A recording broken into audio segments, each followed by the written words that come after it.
Oke, thank you Pak. Tantangan-tantangan sudah disebutkan. Nah, sudah disampaikan juga tentang diskusinya. Jadi kira-kira hal-hal apa saja yang akan menjadi solusi atau jawaban dari tantangan-tantangan tersebut? Baik, baik. Ini menarik Mas Ozi. Jadi sebelum saya menceritakan mengenai yang kita lakukan di Pusdiklat ini, mungkin agak flashback sedikit secara umum mengenai tren ataupun kemajuan pembelajaran yang terjadi saat ini tidak hanya di PLN, tidak hanya di Indonesia, tapi di seluruh dunia. Yes. Jadi ada beberapa konsep-konsep yang berubah mengenai belajar ini. Kalau dulu, mungkin kalau dibayangkan kita tuh belajarnya itu lebih di kelas, di kelas yang formal, ada gurunya, ada muridnya di satu ruangan tertentu, gitu ya. Ini kita bertahun-tahun dari TK sampai kita kuliah itu ya begitu cara belajarnya, sangat tradisional. Di mana center dari proses pembelajaran itu biasanya adalah gurunya. Jadi gurunya itu yang menjadi fokus dari proses pembelajaran itu. Gurunya itu harus seseorang yang expert, harus seorang yang paling pandai, harus seseorang yang bisa mengajarkan ilmunya. Nah, ini yang berubah, Mas Ozi. Ke depan itu konsep belajar itu tidak seperti itu lagi. Fokus dari proses pembelajaran itu bukan gurunya lagi, bukan instrukturnya, bukan tutornya, tetapi fokusnya adalah kepada para pembelajarnya, kepada partisipan belajarnya, kepada murid-muridnya. Jadi shiftingnya tuh mindsetnya begitu. Kita bukan fokus sama gurunya karena gurunya udah pintar, tapi kita pengen supaya murid-muridnya, partisipan pelajaran ini menjadi pintar semua. Jadi upaya yang kita lakukan adalah fokusnya untuk agar seluruh partisipan ini bisa proaktif gitu ya Pak ya. Terupgrade secara kompetensi, keilmuan, experience dan seterusnya. Jadi itu salah satu yang pertama. Jadi tadinya guru itu expert ya. Sekarang fokus guru, instruktur itu lebih ke arah coach. Dia lebih ke arah memfasilitasi diskusi, menjembatani perbedaan pendapat antara satu dengan yang lain, menjadi penengah dalam sebuah debat dan seterusnya. Jadi kalau dulu guru itu adalah hitam putih, apa yang disampaikan gurunya itu yang paling benar, udah selesai gitu. Kedepan nggak begitu, karena kita memahami sekarang semua orang itu punya kelebihannya masing-masing. Semua orang itu punya ilmu yang berbeda dengan yang lainnya. Dan kalau kita bisa mengkombinasikan itu semua, maka pastinya nanti akan menjadi sesuatu yang sangat luar biasa. Jadi coaching skillnya itu juga perlu dipersiapkan ya Pak? Betul, betul. Jadi cara belajar sekarang tidak seperti dulu yang one way. Kalau dulu guru mendengarkan, kalau kita berisik sedikit itu biasanya langsung ada kapur tulis melayang atau ada penghapus melayang gitu. Itu dulu. Kalau sekarang yang namanya belajar itu harus two ways. Two ways itu guru mengajar, muridnya belajar dari gurunya, dari instrukturnya, tetapi murid partisipan juga di kesempatan lain bisa mengajar. Gurunya harus bisa mendengarkan dan belajar dari apa yang disampaikan oleh partisipannya. Demikian juga dengan metode belajarnya itu, kalau dulu one to many, satu ke semua. Yang lain dengarkan dari gurunya. Kedepannya itu nanti many to many, artinya semua belajar dari semua. Jadi nggak ada tuh yang kita hanya ke kelas terus hanya dengerin gurunya saja. Gitu. Enggak. Kedepannya itu semua kita pengen dengar experience dari teman kita yang di sebelah kanan, sebelah kiri, depan dan belakang. Karena semuanya punya experience yang berbeda-beda yang bisa memperkaya hasanah keilmuan kita tentunya. Nah itu beberapa hal dari sisi instruktur. Kemudian dari sisi waktu belajar misalnya. Oke, ya benar. Nah, waktu belajar ini dulu kalau kita bayangkan waktunya terschedule. Kita belajar dari jam 8 sampai jam 4. sampai jam 4. Dulu saya sampai jam 12 saja dulu. Sekarang sampai jam 4 ya kan. Iya, iya. Belajarnya teratur semua dari awal sampai akhir gitu. Kemudian nanti ada ujian, ada kelulusan dan seterusnya. Saat ini dan ke depan nggak seperti itu. Oke. Karena belajar itu sekarang kita ini sebagai pegawai yang sibuk dengan tugasnya bekerja, tetapi di sisi lain kita juga terus harus memperkaya keilmuan kita. Nah, jadi kita harus terus belajar nih. Dan belajar kita nggak bisa kayak seperti yang sebelum-sebelumnya yang duduk di kelas, terjadwal gitu. Kita kadang-kadang punya waktu belajar itu setiap orang berbeda-beda. Mungkin ada yang bisa belajarnya itu hanya dari jam bangun tidur, jam 5 sampai setelah sholat subuh sampai jam 6. Setelah itu dia beraktivitas.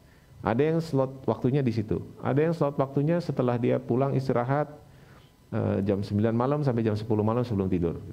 Ada lagi yang punya slot istirahatnya itu pas sambil makan siang misalnya. Yeah. Nah, itu tempat-tempat dia belajar dan itu setiap orang berbeda-beda.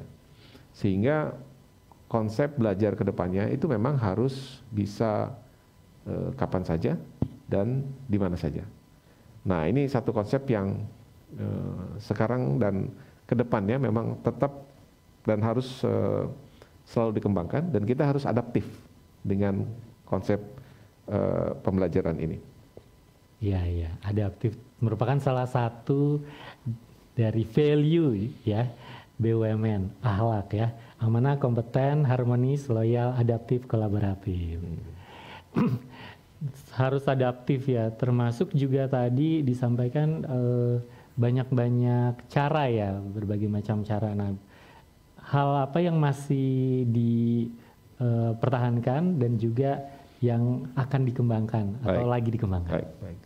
Nah, itu tadi evolusi dalam belajar secara umum ya. Nah, sekarang kita diskusi mengenai cara belajar yang kita terapkan di PLN. Nah, ini kita lihat dalam periode-periode waktu yang berbeda ini, Mas Zia. Jadi kalau kita lihat sebelum tahun 2020. Oke. Walaupun pandemi berapa? 2019 ya, cuma kerasanya baru 2020 akhir ya. 2020 awal lah ya. Jadi sebelum 2020 itu hampir seluruh proses pembelajaran kita itu dilakukan secara offline, secara langsung, datang ke satu tempat, belajar, ada instrukturnya, praktikum dan seterusnya. Ini model belajar yang tadi saya sebutkan, model belajar yang lama itu seperti itu. Ada juga sih Pak, waktu itu sudah diperkenalkan metode e-learning gitu ya. Cuma memang baru dalam tahap awal. Awal banget ya, kurang masif. Jadi sepertinya pandemi itu memaksa ya. Betul. Nah, itu di periode yang kedua. Iya. Nah, di periode kedua adalah di tahun 2020 sampai kira-kira 2022 pertengahan sampai akhir lah ya. Nah, di periode itu kita semua mengetahui kita semua terkena pandemik COVID-19 yang memaksa kita merubah semua proses di mana kita nggak boleh ketemu, nggak boleh berkumpul. Tetapi di sisi lain kita tetap harus belajar, kita terus harus mengembangkan diri. Maka waktu itu PLN Korpu mengembangkan proses belajar secara digital ataupun online, secara masif untuk hampir seluruh proses pembelajaran dilakukan secara online. Baik itu belajarnya, kemudian ada assessment, kemudian sertifikasi dan lain-lainnya, semua kita lakukan secara online. Nah, ini adalah satu periode baru di mana prosesnya tadi menjadi sangat cepat sekali. Ya, kalau yang sebelumnya itu kita sudah masuk ke digitalisasi, sudah masuk ke pembelajaran secara online, tetapi sangat lambat karena nggak ada triggernya. Di 2 tahun itu karena ada triggernya, maka prosesnya jadi berkembang sangat cepat. Nah, banyak sekali keuntungannya pembelajaran secara online ini. Kita bisa penetrasi ke seluruh pelosok negeri yang punya internet. Mereka bisa belajar dari mana saja. dari sisi biaya juga lebih optimal gitu ya. Iya, iya. Nah, akan tetapi, nah ini berdasarkan hasil evaluasi 2 tahun pelaksanaan dari 2020 sampai 2022 akhir itu ya. Akhir itu banyak yang memberikan masukan bahwa mereka merasa bahwa akhirnya belajar ini kok jadi nggak efektif juga gitu. Karena mereka harus belajar secara online, tetapi di sisi lain tetap mereka harus bekerja, menyelesaikan kerjaan-kerjaan sehari-harinya gitu. Apalagi sampai triple Zoom. Ada yang 3, ada yang 4 gitu ya kadang-kadang. Nah, jadi dari hasil evaluasi dan masukan akhirnya mereka menyampaikan bahwa boleh nggak dikembalikan lagi ke seperti dulu gitu. Belajarnya secara offline. Nah, tetapi kita melihat bahwa belajar secara online ini juga banyak manfaatnya. Benar. Jadi di akhir 2022 itu kita mendesain sebuah kurikulum pembelajaran yang kita lakukan secara hybrid. Nah, ini sebagai inovasi, sebagai jawaban atas beberapa concern dan perkembangan zaman tadi. Yang kita lakukan seperti itu adalah tentunya pembelajaran secara online masih tetap jalan. Jadi seri-seri online kita tetap jalankan, tetapi kita juga menjalankan ada beberapa proses pembelajaran yang secara hybrid.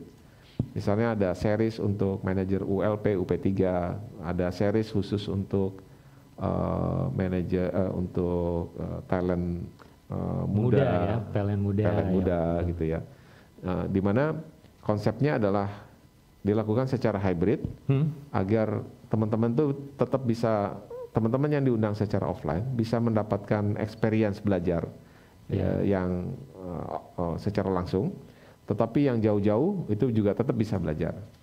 Kemudian nanti kita berpindah-pindah kota seluruh Indonesia sehingga nanti tidak ada kecemburuan bahwa kebagian semua. Kenapa hanya yang di Jawa aja yang diterima atau yang offline, kenapa kami yang jauh tidak gitu dan seterusnya. Jadi ada semacam seriesnya lah dari yang kita bagi mulai dari Sumatera, Jawa, Kalimantan dan seterusnya. Jadi ini sebuah metode ataupun terobosan yang kita jalankan waktu itu di 2023 tuh. Di 2023 untuk menjawab beberapa concern-concern yang disampaikan. Nah, ini yang kita lakukan.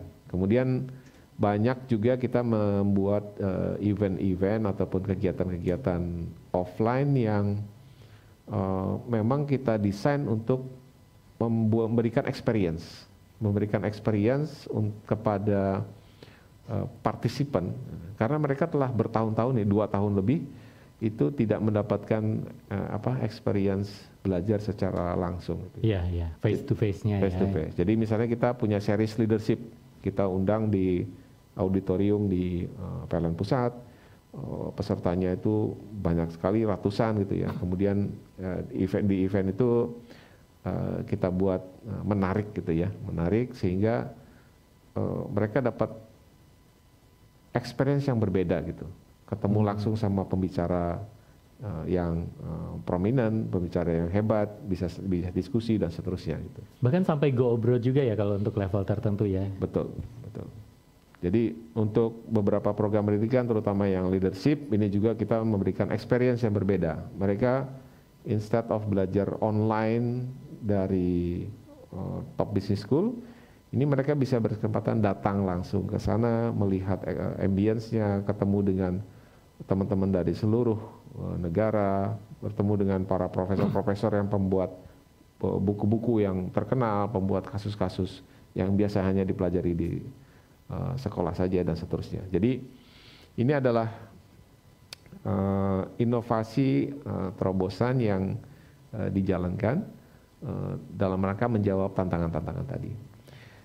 Oke. Nah, termasuk yang tadi menarik Pak, kan ke luar negeri, tapi sepertinya tidak hanya leader ya, pegawai-pegawai yang non leader pun juga diberangkatkan kuliah gitu ya. Betul.